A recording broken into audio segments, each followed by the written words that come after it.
Episode 3, let's get going. Allie Finale Studios. When we last left off, Hayami was adrift at sea, so let's see what happens. I like that her eyes kind of glow, too. Gives us this otherworldly feel. I didn't kill him. What? I'm assuming we're going to get more backstory later. I kind of like that physically Hayami's at his lowest moment, getting pounded by the waves, but then mentally he's also, like, reverting back to his worst time in his life, too. So he's getting beaten physically and mentally in this moment, which is an interesting artistic choice. Telling me that you're afraid of the ocean? Well, I almost drowned when I was a kid. My folks thought I was playing and just stood there on the shore watching and laughing. You're going? So he's always had a strained relationship with the ocean. Sure am. Listen, he had money, fame, position. Why would a brilliant scientist start all this? It's a good question. So you interested? Oh, so they went off in search of Thorndike's place. And then Hayami feels guilty because he was a part of it and his friend got hurt. This is a really nice shot of her swimming around him and him falling. I didn't kill him. That's why he's so jaded, because of his friend Katsuma. Makes sense. Mine, mine, mine, mine. They have these nice warbly details of, like, the ocean on a really hot day that I've noticed kind of in some of the background bits. It's a nice animation detail. Oh, she's bringing him food. She's like, here, take the fish, take it. You brought that for me, didn't you? Who else would she bring it for? Are you sure? It's not a friend of yours, is it? Morbid. I guess they're cannibals because they have been seen eating other fish. You were supposed to be trying to kill me.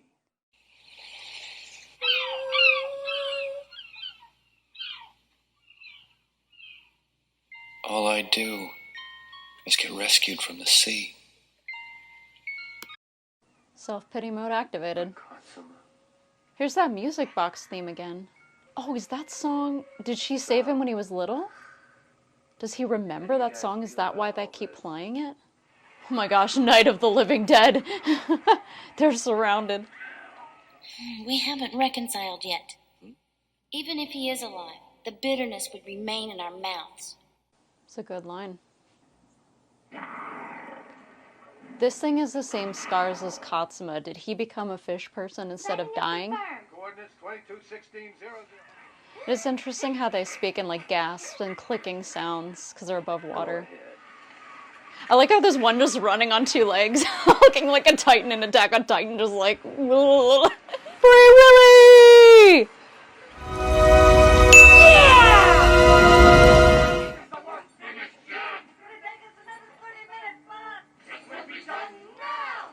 Childish, throwing temper tantrums, continuing that theme. This little derpy guy, look at him! Yeah, I think, is it Mutio? She's in trouble. She's in big trouble. So they're using their own weapon, their humans' weapons against them. That's very interesting. This is what happens when a creation just kind of goes off on its own, you know? It's got its own ideas now. Own free will, so he's just gonna kill. So he wanted to see whether humans could coexist with another species? To see what they would do? She's a tight squeeze. That's what they said. There's something quite sad about him wanting to sue for peace, Katsuma, and then being changed into this as a way of, I don't know, maybe a show of faith or something. And then now he's so far gone that now he's just got animalistic sensibilities and they're only using him now just to get to Thorndike. There's some disturbing irony in that, but I really find it fascinating. Do they have, like, tags on all of them or something? How are they keeping track of them? Echolocation? Like, this is interesting. I like this because this is a test. It's a test of faith for the Blue Fleet. Let's see what they're gonna do. Oh, it's too late. They're gonna kill him and inadvertently kill Hayami now. Ugh. It's just kind of proving what human nature was wont to do. Free Willy? I swam for.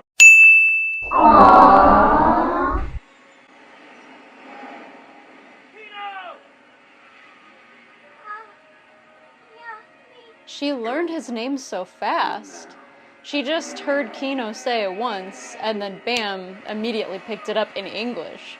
That just shows how smart these creatures are. Well, that's a bloodbath.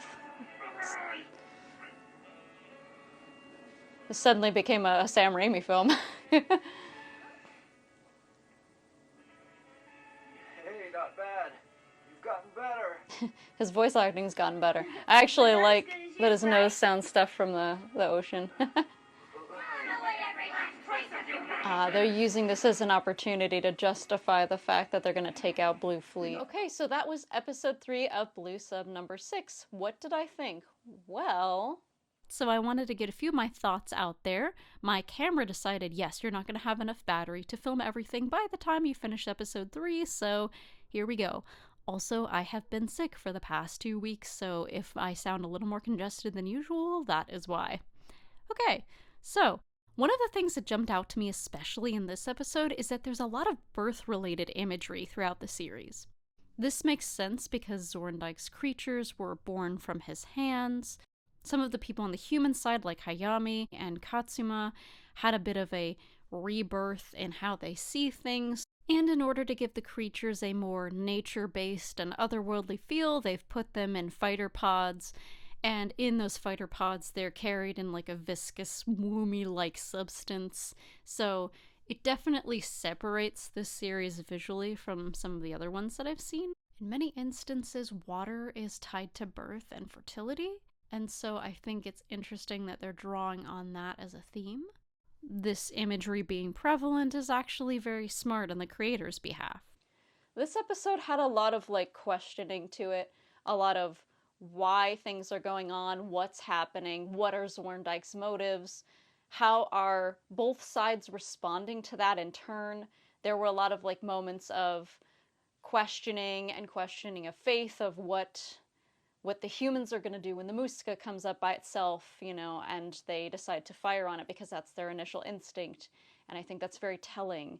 The Phantom Fleet with the creatures in it, when they see the Muska kind of acting on its own, they're like, well, we're just going to punish it by letting it die. And then they use it as justification for then trying to take out the Blue Fleet, which I also find interesting. So both sides are just not willing to even talk. They're just here to fight, and that's it. But it is interesting then to see in contrast, Hayami tries to make an attempt to talk everything out and let them know what's going on with the Blue Fleet and try to find a more peaceful solution, or at least figure out what's going on. It seems like this war's been going on so long that they don't even know why or how or what. They just care that so many people have died.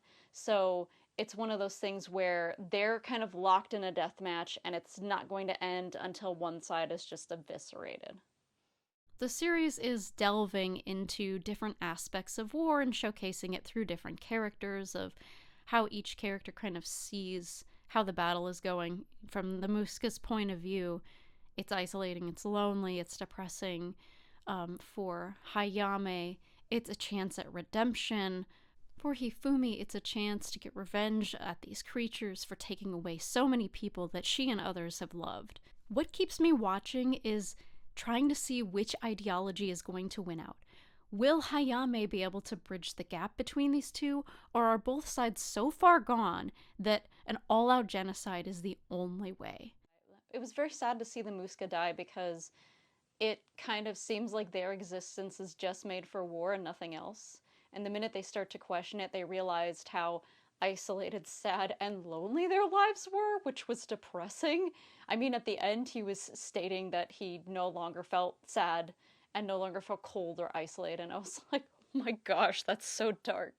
Imagine just only knowing war and nothing else, and feeling so isolated and lonely and never getting the chance to get out and see the world. They are stuck in the confines of their own role because they know of no other life or way of being. And that's pretty horrifying.